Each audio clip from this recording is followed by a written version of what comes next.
El análisis histórico implica desde luego muchos elementos, muchos aspectos, y entre ellos tres trabados relacionados entre sí que son en general muy relevantes y desde luego específicamente creo para el caso de la batalla de Salamina. Por un lado, el historiador debe identificar el encadenamiento de causas y de efectos, incluso a medio o largo plazo, décadas. En segundo lugar, los puntos de vista de los actores, de los individuos, incluso de las comunidades. Puntos de vista que responden a condicionantes psicológicos complejos que se anclan en la tradición, en la estructura social y en mil otros factores propios de cada comunidad y que buscan explicar de maneras distintas las relaciones entre causas y efectos y que generan diversas percepciones. Y en tercer lugar, efectivamente, las percepciones de los acontecimientos. Percepción y punto de vista no es lo mismo. El resultado del maratón fue innegable, pero se percibió de modo distinto, como revés menor o como gran victoria, según el punto de vista, persa o griego. Pero incluso desde el punto de vista ateniense, un bando claro, con condicionantes culturales propios y sociales y comunes, pues el resultado del maratón se percibiría de modo muy distinto entre los pro-persas o partidarios de Hipias y entre el resto de los atenienses. Bien, pues en este caso haremos una breve reflexión sobre las percepciones y puntos de vista del bando menos conocido por la documentación conservada, el bando persa, y utilizaremos a modo de ancla o palanca al gran novelista y poeta británico Robert Graves.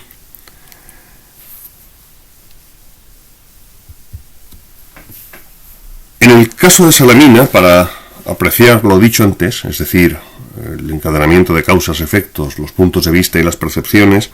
hemos de remontarnos a dos series de acontecimientos previos,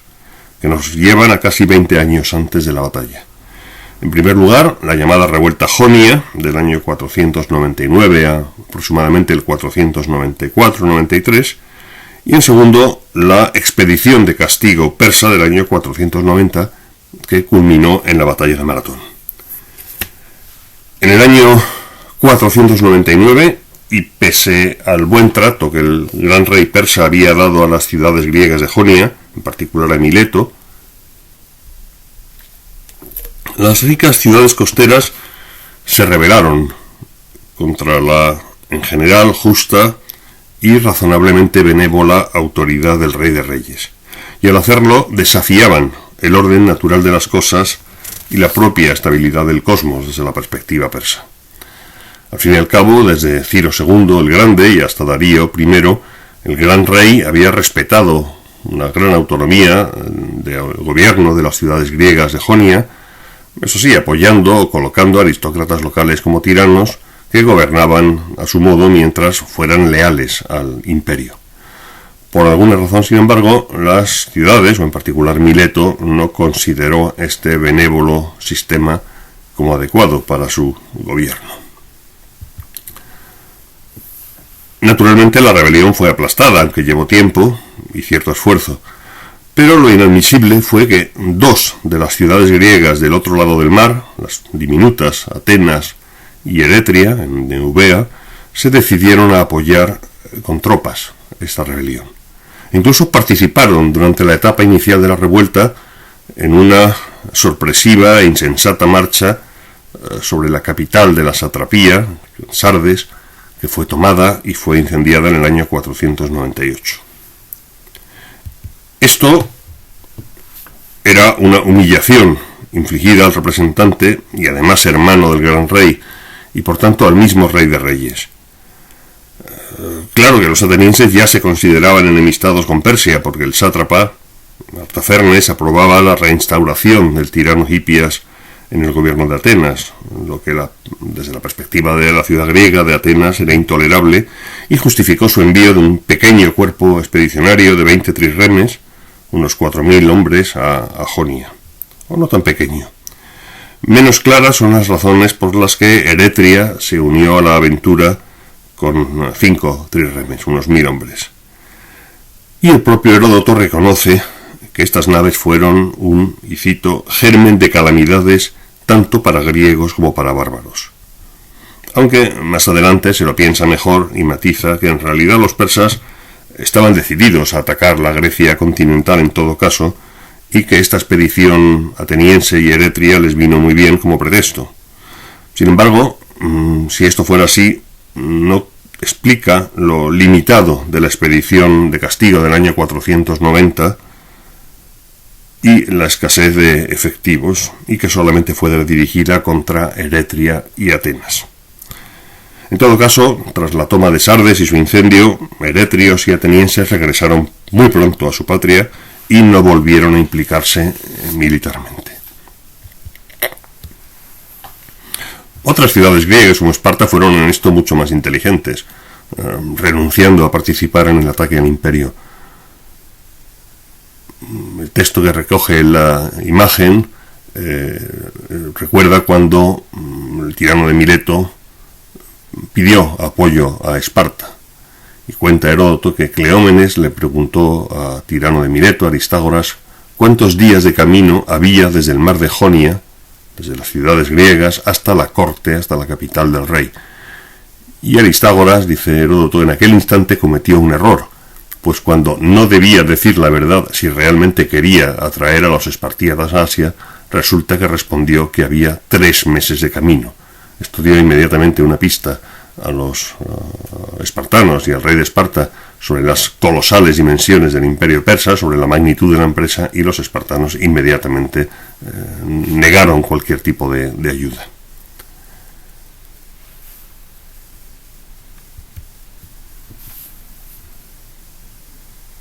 En todo caso, una anécdota, quizá apócrifa, dice que Darío se hacía recordar todos los días por un esclavo que recordara a los atenienses esta humillación de haber cruzado el mar para ayudar a los jonios, de quienes, según Heródoto, Darío nada sabía hasta la toma de Sardes. Y eso es con seguridad también apócrifo, dada la presencia de hipies en territorio persa bajo la protección aqueménida. Bien, sea como fuere, a su debido tiempo la rebelión fue aplastada y la ciudad instigadora, Mileto,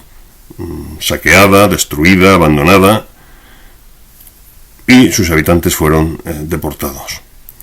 Pero aquel insulto inicial por parte de Atenas y de Eretria no podía ser olvidado por Darío, que 3 años apenas después de su fin envió una expedición de escala reducida para los estándares persas para castigar la soberbia de aquellas lejanas ciudades desafiantes. Por cierto, que la novela Creación de Gore Vidal presenta, entre otras muchas cosas, esta rebelión desde el punto de vista persa, y resulta una gran lectura. Así, recién aplastada la respuesta, en el año 492 a.C., Darío envió a su yerno Mardonio a una campaña en el norte de Grecia, en la zona de Tracia y en la zona de Macedonia, que consiguió la sumisión de este reino, del reino macedonio, que se convirtió casi en un reino cliente. Sin embargo, la flota sufrió un desastre por una tormenta junto al monte Altos, en la Calcídica. Casi al tiempo, varias embajadas a Grecia consiguieron la declaración de sumisión de muchas ciudades, la tierra y el agua. Eso sí, cuando los eginetas, a los habitantes de la isla de Egina, enemigos tradicionales de Atenas, se sometieron, Atenas hizo justo lo contrario y asesinó a los heraldos, como también lo haría Esparta. El resultado fue, efectivamente, la expedición persa de represalia o de venganza, dirigida en el año 490 por Datis y Artafernes, contra Eretria primero, que fue destruida y sus habitantes esclavizados, es decir, se cumplió la primera etapa y el primer objetivo de la campaña, y después contra Atenas, expedición que fracasó en la llanura de Maratón. Y decimos expedición de represalia o de venganza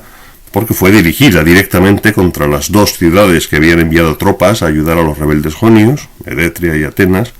y por ejemplo respetando en el camino el santuario de Delos. En cambio, dice expresamente Heródoto, en Eretria los persas quemaron los santuarios en represalia por los del incendio de Sardes. Raid, o expedición de venganza además, porque sus efectivos no eran ni remotamente suficientes para aplastar y conquistar el conjunto de las ciudades griegas, ni siquiera de parte de ellas. Quizá muchos conozcan estas imágenes. Un Robert Graves, ya mayor, murió nonagenario, residente en Della, en Mallorca, y el recuerdo de aquella espléndida serie televisiva, casi teatral, de la BBC, basada en sus novelas, en las novelas de Graves, Yo Claudio y Claudio el Dios. Lo que es quizá menos conocido es que durante la Primera Guerra Mundial, antes incluso de entrar en la universidad, combatió como oficial de infantería, en primera línea, en los Royal Welsh Fusiliers, en la Primera Guerra Mundial en el frente de Flandes. Y en la masacre que fue la batalla del Somme, ya como capitán, fue tan gravemente herido que se dio por muerto y no pudo regresar al frente. Durante la guerra, Graves, que ya se estaba haciendo un nombre como poeta, conoció a otros grandes poetas como Siegfried Sassoon, a quien por cierto salvó de un consejo de guerra cuando Sassoon perdió la cabeza o no y denunció la guerra, o Wilfrid Owen, que murió a una semana de acabar la guerra, una semana antes en combate, y que nos ha dejado Owen el más terrible o uno de los más terribles poemas antibélicos nunca escritos, Dulce et decorum est. Al tiempo que se trataba con Sassoon o con Owen, pues el propio Graves iba haciendo con un nombre como poeta y como conocedor de los clásicos. Bien, pues Graves, no muchos años después de acabar la guerra, en 1929, fíjense en esta imagen, la cara cambiada del joven oficial que aparecía en la imagen que he puesto antes, el agotamiento, lo que hace la guerra en apenas unos meses, un año de combates. En el año 29 publicó Graves sus memorias, de guerra sobre todo, tituladas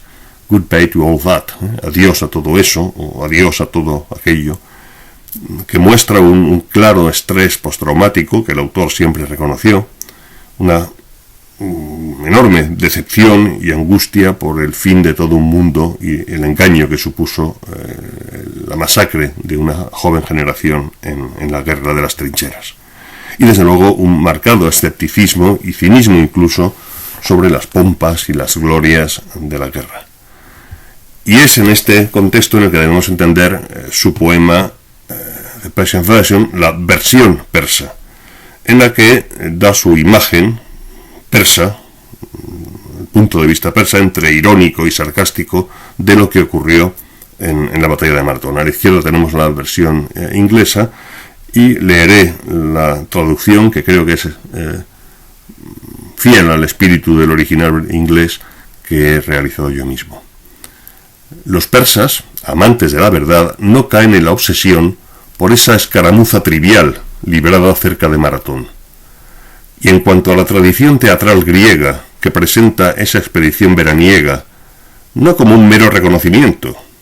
eso es, por una unidad a caballo y 3 a pie, su flanco ligero cubierto por anticuados barcos ligeros de la gran flota destacados, sino como una tentativa grandiosa, malograda de conquistar Grecia, la rechazan despreciada, y sólo de pasada hacen la refutación de las vanas alegaciones griegas, resaltando en cambio qué reputación el monarca persa y la persa nación ganaron con esta demostración. Pese a una sólida defensa y un tiempo adverso, el uso de armas combinadas fue un gran progreso. Lo que viene a tratar de hacer Graves es mostrar cuál sería la visión persa frente a la imagen de Esquilo de una gran tentativa grandiosa de conquistar Grecia.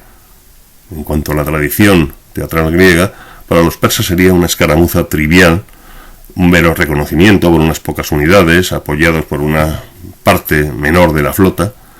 y los persas, amantes de la verdad, solo de pasada se molestan en refutar estas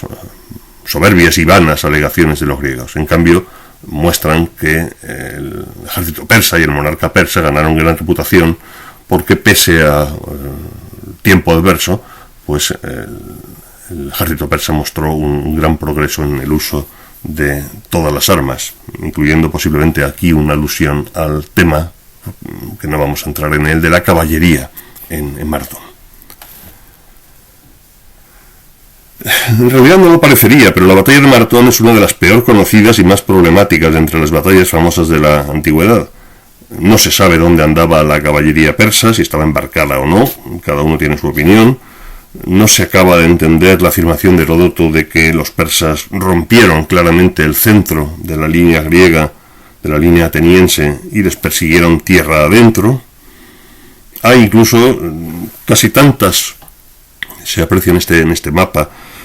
tantas propuestas de posiciones y de orientaciones del despliegue de las tropas en la llanura como investigadores. Aquí hay media docena de las alternativas que se han propuesto, todas ellas defendibles. Y sobre todo, no se entiende que si los persas fueron derrotados decisivamente y con grandes bajas en Maratón, 6.400 según Heródoto, lo que supondría un tercio del total del ejército, lo que es una barbaridad, una gran derrota, no se entiende que entonces los persas tuvieran ganas y fuerzas de reembarcar, reagruparse y navegar bordeando el Ática para intentar atacar una supuestamente desguarnecida Atenas. No lo hicieron, evidentemente, porque el ejército griego regresó a tiempo, pero quizá de este modo, y ante los acontecimientos descritos por el propio Heródoto, quizá Robert Graves no esté tan desencaminado en su evaluación de la batalla como un combate desde el punto de vista de Darío menor. Otra cosa, por supuesto, es la percepción ateniense de la batalla. Como en la batalla de Inglaterra churchilliana, los pocos atenienses, plateos, habían derrotado a los muchos. La aportación platea, relativamente menor, siempre es ninguneada. Y esa percepción de que la lanza podía derrotar al arco, por citar la metáfora de Esquilo, sería decisiva 10 años después para el nuevo round que llevó a la batalla de Salamina. El propio enterramiento de los héroes atenienses caídos en el propio campo de batalla, en un túmulo en lugar de en la propia Atenas, muestra esta enorme importancia psicológica que para los atenienses tuvo su victoria en Maratón. Pero con todo, y desde la perspectiva persa, que es la que nos ocupa ahora, la impiedad de los atenienses y de los eretrios en el año 498, al ayudar a los jonios y rebelarse contra el orden natural de las cosas, mantenido por el gran rey, la impiedad ateniense al atacar y quemar Sardes debía haber sido castigada,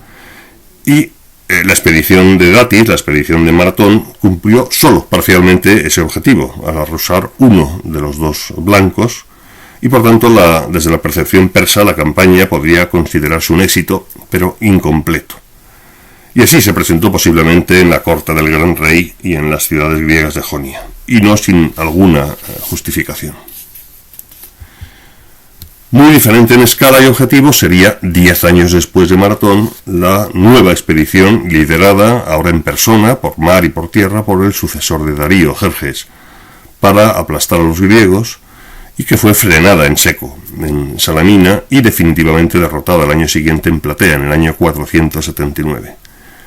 Es un viejo aforismo que no importa cuántas batallas pierdas en una guerra, por ejemplo Termópilas, si ganas la última. Y en este sentido algunos podrían argumentar que Platea fue la batalla decisiva de la llamada Segunda Guerra Médica, al eliminar el ejército persa en tierra sobre el terreno. Maratón en ese sentido pudo ser un combate nada decisivo, aunque dependiendo de nuevo del punto de vista, sus efectos psicológicos fueran esenciales para la resistencia griega en Salamina y Platea, como hemos visto. Salamina, por el contrario, fue una victoria decisiva, ya que sin el apoyo de la flota el ejército de Mardonio no podía, a la larga, sostenerse solo en un océano de ciudades enemigas. Pero incluso así, y desde la perspectiva del gran rey, su expedición del año 480-79 podría presentarse como un éxito, e incluso, quizá, interiorizarse como tal. Jerjes había completado la tarea iniciada por su padre una década antes, en el año 490, Eretria fue arrasada y ahora lo había sido Atenas, justo unos días antes de Salamina. Por tanto, las dos ciudades díscolas de la Grecia europea, que habían ofendido a Persia 20 años antes, habían sido castigadas y el gran rey podría pretender que había regresado a casa a ocuparse de nuevas tareas con el deber cumplido. Al fin y al cabo, ya se lo había dicho la reina Artemisia de Halicarnaso justo después de la batalla de Salamina. Tú, Jerjes, te vas a marchar después de haber incendiado Atenas, que fue el objetivo por el que organizaste la expedición. Una cuestión de perspectivas y una cuestión de puntos de vista.